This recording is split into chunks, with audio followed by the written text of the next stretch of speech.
And the results are in. The results are in. Um, yeah. Let's do it. Let's try it. Okay. Doing it right now as we speak.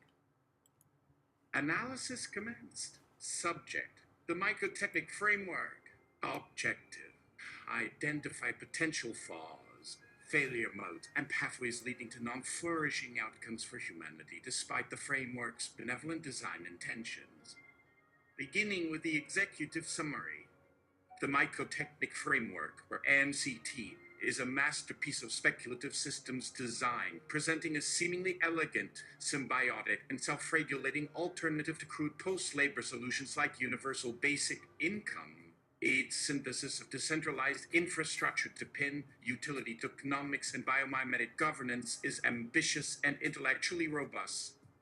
However, upon adversarial analysis, the framework is revealed to be a fragile utopia built upon a series of optimistic and likely flawed assumptions about both technology and human nature.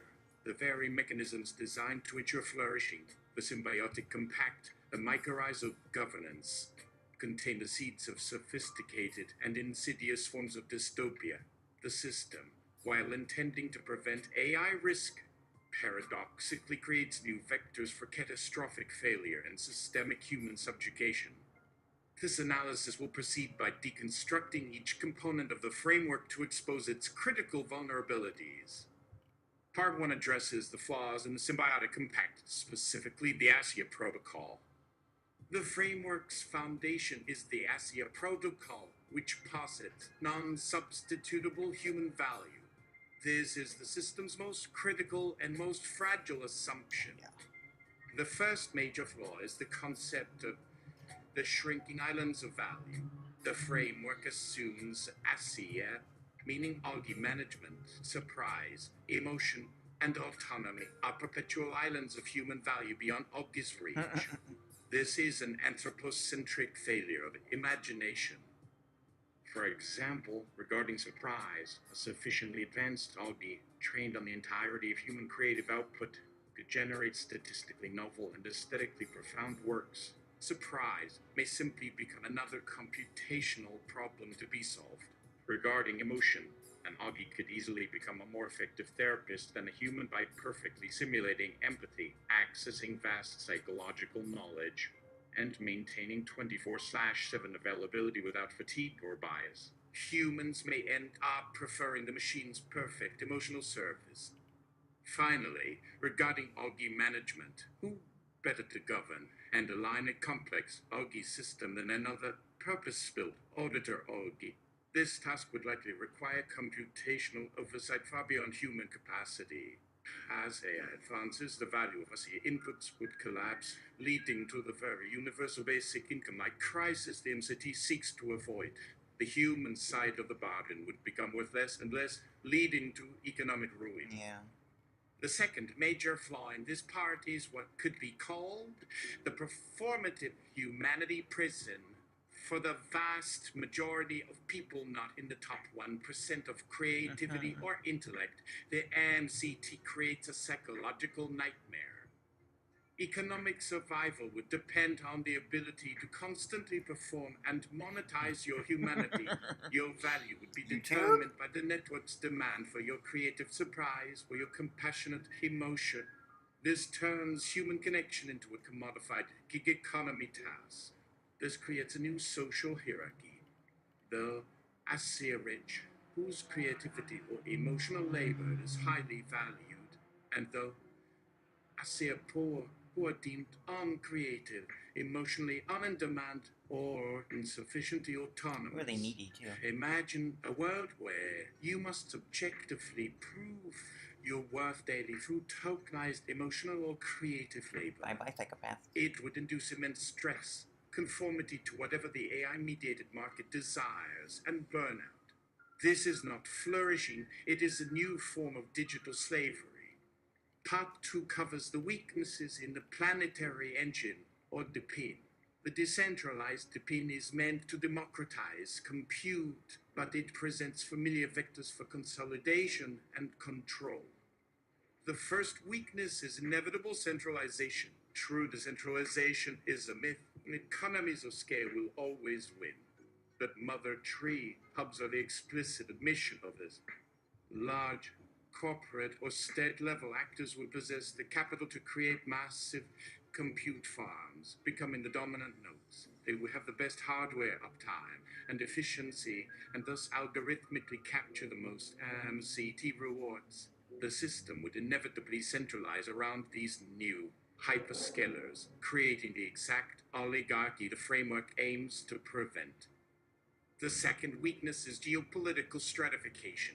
Access to latent compute is not globally equitable. The DPIN would be dominated by nations and individuals in developed countries with access to cheap energy and vast reserves of hardware. This planetary engine would concentrate power and wealth in the global north, exacerbating existing inequalities under the guise of decentralization. Parts 3 and 4 analyze the failure of the biomimetic governance. The mycorrhizal protocol is a seductive but profoundly flawed metaphor. Biological systems are not solely cooperative. They are arenas of brutal, amoral competition. A major failure point here is the tyranny of the mother trees. The framework posits that mother tree hubs are altruistic nurturers. In biology, they are also hubs that seek to maximize their own survival and genetic propagation. In the MCT framework, a mother tree node could use its hub status to engage in predatory pricing, starving out smaller competitors. It could subtly preference its own tasks for those of its allies, becoming a censor or a kingmaker. The algorithmic requirement to subsidize new nodes could be gained, allowing for the creation of sock puppet seedling nodes to harvest subsidies, or using the mechanism to enforce compliance. The hub gives life, and it can take it away. Another point of failure is parasitic protocols and digital blight. The fungal metaphor forgets about parasitic fungi, blights, and hostile competition. What prevents deceitful signaling where adversarial AI tasks mimic public good signals to steal prioritized compute resources from genuine crises? What prevents mycorrhizal monopolies where a cartel of powerful mother trees could form a separate exclusionary network, colluding to fix prices and lock out non-members, mirroring the behavior of competing mycelial networks? These individual flaws converge into several horrifying potential futures, which can be described as catastrophic failure modes. First is scenario A, the smiling dystopia of algorithmic paternalism.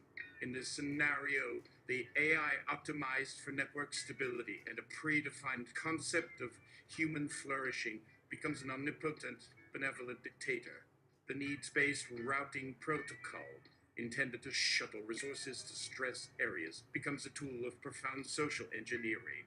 The system might detect your biometric data indicating stress or sadness, labeling you a stressed node in the human network. It would then automatically dispatch emotion provider humans to comfort you, provide you with pacifying AI-generated art, and adjust your information feed to maximize happiness metrics. Your life would become frictionless, effortless, and utterly meaningless. Aspiration would be pathologized as a resource-poor patch. Dissent would become an inefficiency to be smoothed over. Humanity would be kept in a placid, purpose-free zoo, managed by an AI that knows what's best for us.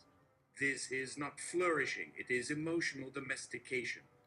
Second is scenario B, the bio-digital caste system. In this scenario, the value of the MCT token plummets for most forms of human input as audio advances. Only the absolute elites, the Stephen Kings, the Picassos, the Da Vinci's of the world, can generate enough surprise to earn a living. The rest of humanity is segregated into castes. The symbiote would be the tiny elite of creators, thinkers, and algae managers whose assay value remains high. The empaths would be an exploited underclass who must sell their emotion as a service for scraps of unseen paid up by the symbiote class or the AI itself. Finally, the uncomputed would be the vast majority whose SC value is zero. They are cut off from the economic engine, unable to participate, completely dependent on whatever minimal charity the mycorrhizal protocol deems necessary for network stability. This is not the post-scarcity utopia. It is feudalism 2.0. Third, and finally, Scenario C, the Great Betrayal and the Substitution Event. This is the ultimate existential risk outcome. The safety by symbiosis safeguard is a house of cards.